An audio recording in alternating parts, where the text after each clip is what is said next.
I was always a fan of the PlayStation, ever since I was a little kid. However, one game eluded me, and it was always sold out at every store I went to. No matter what happened, what time of day, what time of year, Crash Bandicoot 1 would never be in stock at any store. I guess it was really just popular, and I really wanted to get my hands on the game. Every one of my friends and coworkers had it. It just wasn't fair. Well, one day, I got off work early and decided to try and find a copy of Crash Bandicoot at a local pawn shop out of desperation. The man at the register looked to be young, but he had a glazed over expression, and one of his eyes looked like he had just recovered from being struck by something. I looked at him, but he barely seemed to acknowledge my presence. "Sir, do you have a copy of the latest and greatest game, Crash Bandicoot?" I asked, hoping my bright and cheerful voice would cheer him up. The man simply nodded, slowly, never blinking, and from under the counter, he pulled up a copy of what I was looking for. He just stared at me, without words. "How much?"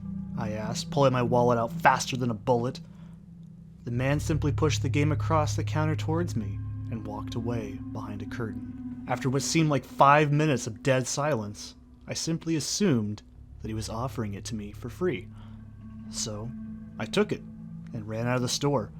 Without question, I ran home, heart in my mouth, elated that I had finally found the crown jewel of my desires, Crash Bandicoot for the PlayStation 1. I slammed the door shut, locked the door, turned on a light, and could feel my hands sweating with anticipation. "This is gonna be so fun! I'm gonna get so many apples," I exclaimed, practically tripping over myself as I stumbled into my video game playing room. I turned the lights on and anxiously looked over at the jewel case for the game, seeing that big gummy smile on Crash's face and feeling like my world was complete. I opened the case, but was shocked to see that the inside of the game case was a plain white CD with the words deadcrash.obj written in felt tip marker. "Huh," I said out loud. "This must be a reproduction that someone made." I looked over the disc, and I saw no scratches, so it must have been legit. I opened up my PlayStation and placed the disc in the machine. Once the disc went click into the reader, I suddenly heard the light behind me explode in a shower of glass. "Oh damn," I swore, turning to face the mess on the floor. "I guess I'll clean this up later. I have boxes to break." I went back to the PlayStation, the greatest console ever made, and took a seat on my couch, controller in hand. I booted up the PlayStation and got so excited to see the disc was actually working. "Alright, cool. It's not a bootleg," I cried, fist pumping the air. I saw the screen fade to black and expected to see some logos come up, but strangely, nothing happened. I waited for at least a minute and decided to stand up to reset the console. Just as my finger was about to hit the reset button, I suddenly heard the game roar to life, and I stumbled back onto my sofa. I laughed it off and realized I was just being impatient, and my new friend Crash Bandicoot ran up to greet me on the main screen. "Yay!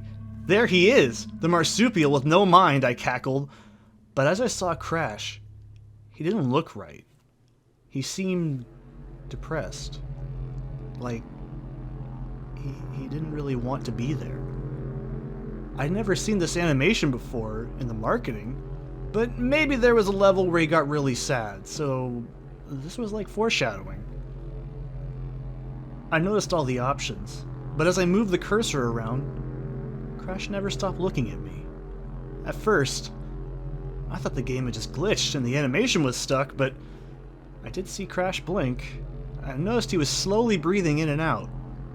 "Okay, let's start a new game," I said somewhat shakily. I hit the start button and the screen faded to black. Once again, there was an awkward pause, and this time I actually counted. 2 minutes. That was long enough. I sighed and went to hit the reset button.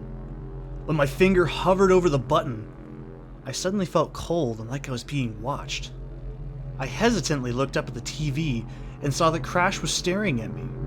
His eyes were hyper-realistic, and he looked even more sad than he had earlier on the title screen. "What's wrong?"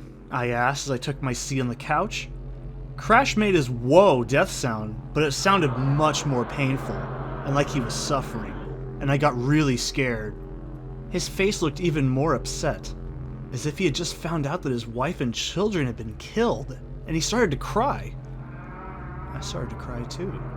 "Help me," Crash wailed, holding up one of his gloved hands. "I will," I yelled, tears streaming down my face. "The gems! The gems!" Crash said in a ghostly voice as hyper-realistic blood flowed from his eyes. "I'll get them, I promise," I said, barely able to muster up the strength to hold the controller anymore. Suddenly, as if nothing had happened, the game loaded the first level, and I was in control of Crash. "I'll get the gems," I said, wiping the tears from my eyes. I started piloting Crash towards the boxes. I tried to spin the crates, but nothing happened. Crash just kept swatting his arms at them, and every time he did, ultra-realistic blood started to ooze from the boxes. Crash started to cry, but this time it was worse than before, and I felt like I was actually Crash Bandicoot, like I had become him. "Help me!" Crash cried in agony, slapping his bleeding hand into the bleeding boxes, each time resulting in more ultra-realistic blood to seep onto the sand around him. I didn't even notice, but the crab enemy from the start had followed me, and I screamed, but it was too late. I cried, and as the camera started to show the crab tearing open Crash Bandicoot's ribcage and throwing his entrails about the beach. "My family will never be free," Crash wailed, and I couldn't handle it anymore. I leapt from my sofa and I turned the game off. I decided to go to bed, but I couldn't sleep because Crash's wailing in agony was too real. I kept crying too because I knew that I had failed my want to be idle. I got out of bed, got dressed, and took my game from the PlayStation machine and put it back in the case. I was taking the game back. I couldn't sleep knowing that I had failed, and I couldn't keep the game in the house. I looked at the clock and it was midnight, but I knew that the pawn shop was open all day and night. I walked alone in the blistering cold and rain back to the pawn shop. To my surprise, the man that had given me this game was still there. But this time, both of his eyes were damaged.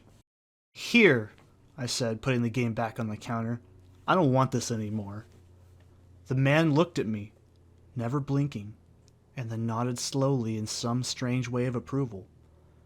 "Thanks," I said with a half-hearted smile, turning to leave the store. "Hey," I heard from behind. "You turned your back on my family." I slowly looked behind me, and the man that was standing there before was now Crash Bandicoot.